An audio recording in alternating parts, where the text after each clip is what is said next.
All right, my dudes. So today, what we're going to do is we're going to rip off the Leupold 3 to 9. We're going to put on the Falcon Endura 3.5 to 25. We're not going to use these rings. These are the Discovery Optics rings. I've discussed that in another video. They're way too high for what we're going to do. I went out and got a set of 34mm 1-inch high MDT rings, which is the same as what I have on the 22-250.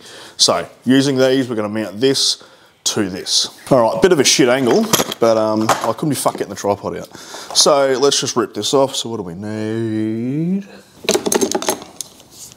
All right, let's get this fucking rifle out of the way for 2 seconds, and let's pull this apart. You guys have seen a scope get mounted before, so I'm not really going to go in too much detail, except for saying if something pops up some way that I do things that's different from other people, I will show you that. Now, I got these secondhand off Facebook Marketplace. These normally retail for about 185 bucks, plus you put postage on there, so you're looking at 195 bucks, nearly 200 bucks. I got these for 160 posted, and they're in really, really good nick. Now, these differ from the others, being that they're just the screws is what you put up there. So it doesn't return to zero as well as these. You can see on that has a square lug. So these will return to zero much better than this will. However, this does have 2 screws. So it's a little bit more secure. Not that you really need that on a 22, but just a thought. And I'm sure you already know this, but always push your rings towards the front of the gun when you put them on, because of the laws of physics. When the gun recoils, the gun wants to go that way and everything else is actually staying static. So essentially you're pushing it against each other like that. But I'm sure you already knew all that because you're a smart bunch. Now, I don't really know exactly where this is going to go. About there looks good. One thing I don't like about the way that these tickers are set up is because they've shortened the front of the receiver. Essentially the end of the receiver on a T3 would end there, but they've done this weird cut in here. And because of that, the pick rails actually overhang and there's nothing underneath supporting that. So that's actually flexing. I don't know if you can see that, but the actual rail itself is slightly flexing. It's only a 15th, but that can be enough. So I'm going to try and sit this back here. Are we going to have enough clearance room? Yes, I might put that forward one. I haven't checked eye relief yet, obviously. But I kind of know where I like to have my eye sitting. Now, I haven't obviously torqued these yet, because what I'm going to do is have everything loosely fitted until I get the eye relief and everything correct. What I am going to do is probably move this one back 1 space so it looks a bit better, because aesthetic is half the battle, right? If you look good, you'll shoot good. Or so they say. First checks first. Checking for aesthetic, that looks pretty good. So I'm just going to whack her out of the mount here. Try not to fucking drop it.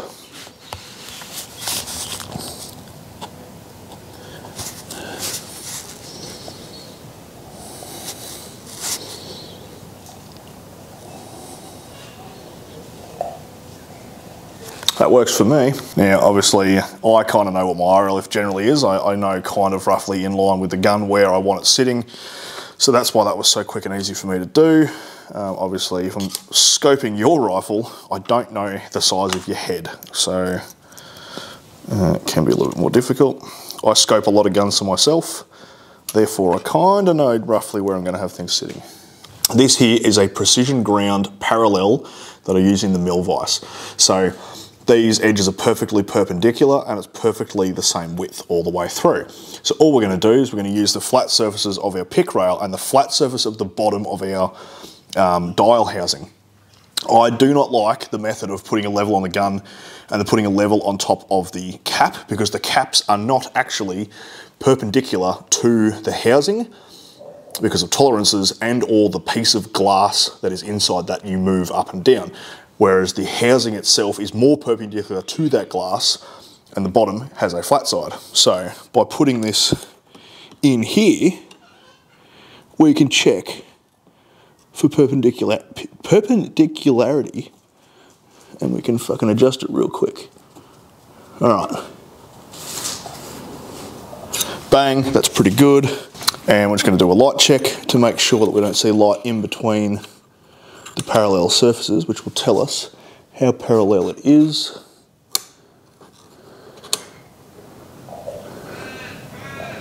Done, we're parallel. That's how easy it is to level a scope. That scope is now perfectly level to our rifle. Simple. You do not need to fuck around with levels and all of that bullshit. If you have something that's very parallel, you can do that. Another method, you can use a steel ruler, is fairly accurate, although steel rulers do have a bit of flex in them. If you have a set of parallels, use a set of parallels. All right, so now they've got them snugged up. I'm just going to double check that again. See if it's shifted. It has not. We're level. We're good. All we need to do now is torque that down. 1, 2. 1, 2. 1, 2. 1, 2. All right, now we're going to do these in a star pattern. So slightly snug that, slightly snug that, slightly snug that. All right, 1, 1, 1. Snug that. You do them opposite each other to make sure everything, your gaps are even. So that, my chums, is mounting a scope. Really, really easy. This is common dog fuck stuff. Every gun owner should probably know how to scope their own rifle, but you'll be surprised at how many people out there don't, and they will ask a gun shop to do it for them. But anyway, if you don't know what you're doing, get someone else to do it. You probably should know what you're doing though. Anyway, I'm gonna meet you at the range. Righto, my dudes, we are at the range. So let's quickly do a bore sight, and then we'll crack into zeroing. Once we do zeroing, we'll do an accuracy test.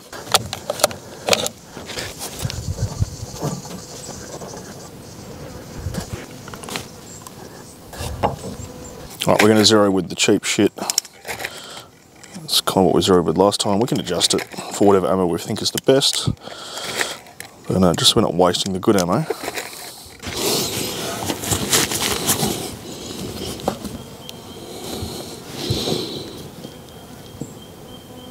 Alright, image looks pretty good. We're at 25 power, which is very nice to have. Let's see if we can get zero. Go for the center target.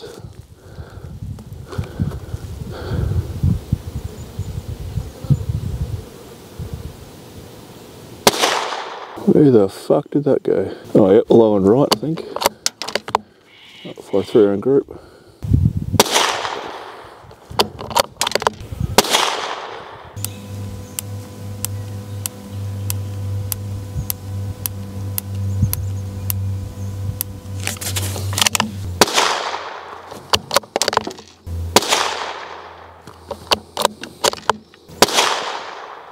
Wow, that ammo sucks. Right, I'm going to go change the target, put our fresh one up, and we're going to start our accuracy testing. Alright, first cab off the rank is going to be CCI standards. Going to shoot 5 round groups, same as we did last time.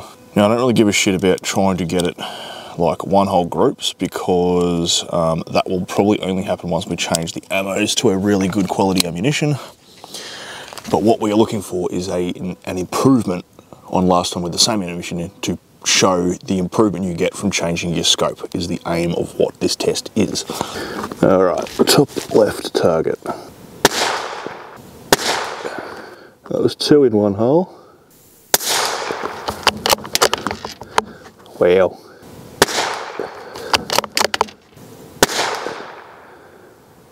Oh, it's just touching. That's essentially a one hole group, almost. Fucking hell.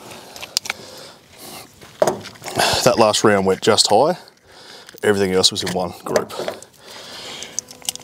I was not expecting that. I literally just said that I'm not looking to get one hole groups with this shit ammunition. Fucking hell, if we can get really good accuracy out of CCI standards, I'm gonna be stoked. Because this ammo is cheap. Fucking horsefly cunt, fuck off. Maybe that group was a fluke, because this ain't that great. Those last 3 shots were good. First 2 not so good.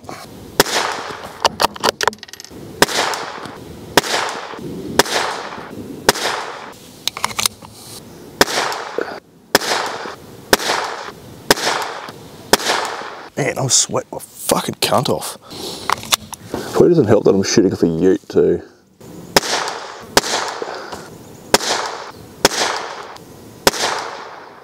That's a one hole group. Pretty good. Right, let's change the target, shoot our federals, and we'll declare a winner. We've only got 18 rounds of federal air. So it'll be a 3-round group, 1 3-round group and 3 5-round groups.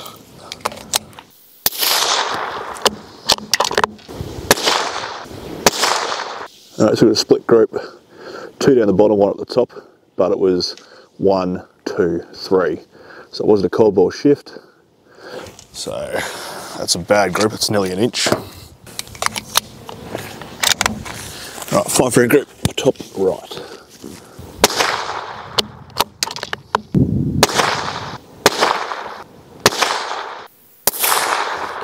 Fucking hell, terrible.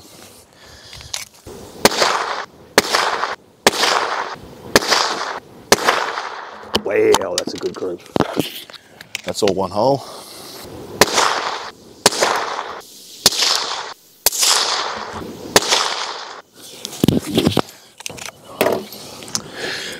Let's head back to the house, do some measurements, and we'll find out who won that. Right, so we're back. What did we learn? We learned that CCI standard shoots better than the federal 40 grain stuff in that gun.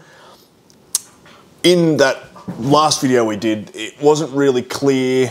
It was almost a tie. I don't know whether it was my shooting, whether it was the ammunition, but now we've really dialed it down. So we'll talk about the 40 grain shit first. So I have everything in this handy dandy little folder. This is every single target we have shot so far. I'm keeping a record of everything. So if we go back to the first time we shot that federal 40 grain stuff, this is going 1240, so it's above that sound barrier, which we did say that can cause you issues at longer range. Obviously, we're still shooting at 50 meters, but that was something that I was wary of from the start. So our average group size, the first time we shot it was 727, and we had the best group was 427. So under half an inch for the first group, that's pretty good, but everything else was, 824, 823, and 837 was generally how it was shooting.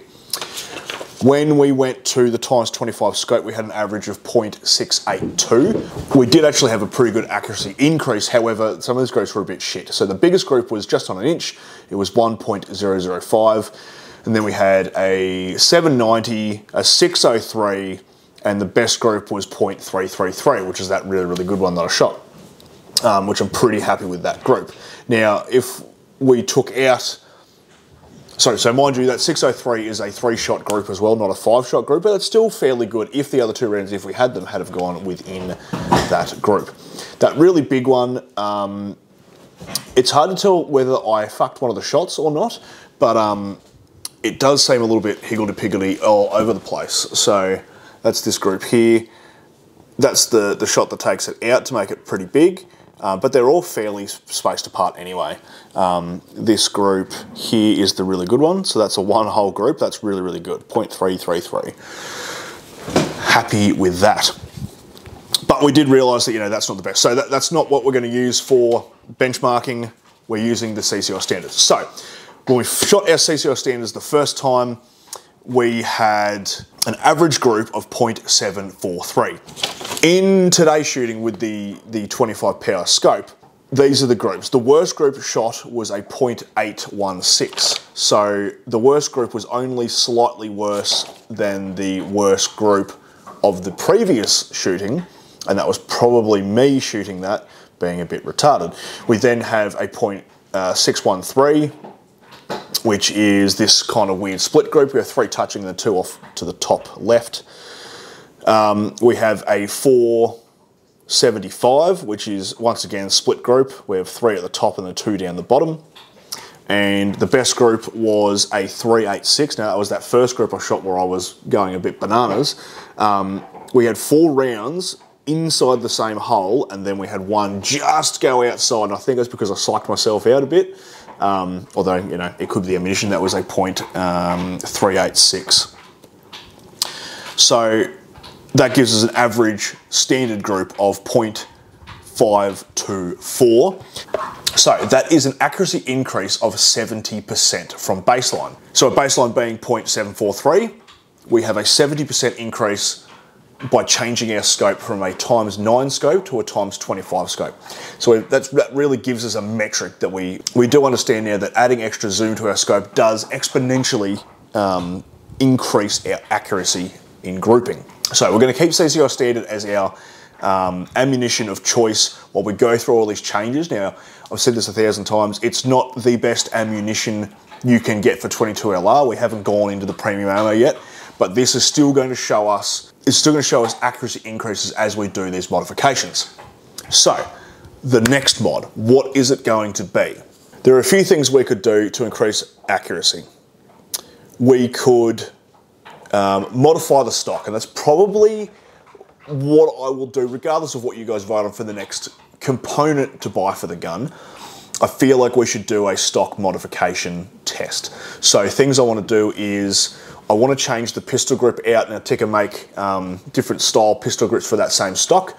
I've got one, so we may as well throw it on and just test it out. So it's more of a vertical grip, and that potentially will make it easy to pull that trigger. I do find with that style, the Sporter style, I like that style for shooting moving game and swinging through, because it handles more like a shotgun. If anything prone off a bench, I do like a vertical grip. So we're going to throw that on and we're going to test it. The other thing we're going to test is I'm going to take that barrel channel Madoovery, whatever it's fucking called, out, because, you know, as I said in the first video, some people say it increases your accuracy, some people say it doesn't really matter. We're going to test it out. So that's going to be the next video, I think, is just stock modifications on the stock. Then we're going to look at changing some things. So what could we change next? We could change the trigger. There's a few different options for, particularly two-stage triggers. I love two-stage triggers for target rifles. I think they're awesome. So we could go with a two-stage trigger. There's a few different options out there. You've got Timneys, and Timney is what I've got in my 22-250. You've got KRGs and you've got Bics and Andys. So they're the three main aftermarket ones you can get for Tikkas. So we could try any number of those. Can put it into a chassis. So there's a few different chassis out there. I've been looking at a couple. So there's a few different types from MDT. We've got the XRS, exactly what's on my 22-250. We could use that again, like buy another one. I think the ESS you can get for Tikka T1s. I can't remember off the top of my head, but I'm pretty sure you can get ESSs. So we looked in the ESS path. ACC, I don't know whether they make that for a Tikka T1. I think they make it for the T3. But because they take the same pattern, potentially we could retrofit an ACC, although they are really, really fucking expensive and I don't feel like spending $2 grand on a chassis. Now, KRG make them. We could go and look at KRG Bravos, which is their cheapest one, KRG X-Ray, which is kind of the next model up, and KRG Whiskey 3, which is even more expensive again. So we could look at the KRGs, and there is another brand that I cannot remember for the life of me off the top of my head. So we can look at those as well, but chassis is something we can look at. So triggers, chassis, and a rebarrel. I really feel like the rebarrel is probably going to be the last thing we do. And it's probably the last thing that most normal people would do. They're going to try and fix everything themselves before they take it to a gunsmith to get it rebarreled. So I feel like, yes, I can rebarrel it, but let's just pretend we're normal and we'll just do what normal people would do. So what do you think the next step is for a normal person trying to gain that accuracy? We've changed the scope. We're going to test the stock regardless. Now, with that stock thing, if you were shooting like a PRS or an NRL type match thing and you had like a production level where you can't have chassis, then, you know, that's the route you would probably go. The Tikka stocks are shit though, so if you were doing production, you would probably buy a CZ 457 because they're way better and they come with better stocks. Chassis or trigger, I feel like, is the next step in the evolution of this. So let me know your thoughts. We're going to do a poll anyway, so regardless of whether you put it in the comments or not, it's still going to get polled. And if you're watching this in the future and the poll's already been done, then the poll's already been bloody done, and I guess you'll find out in 2 videos time. Anyway, I hope you got something out of that. I'll catch you next video, and hooroo.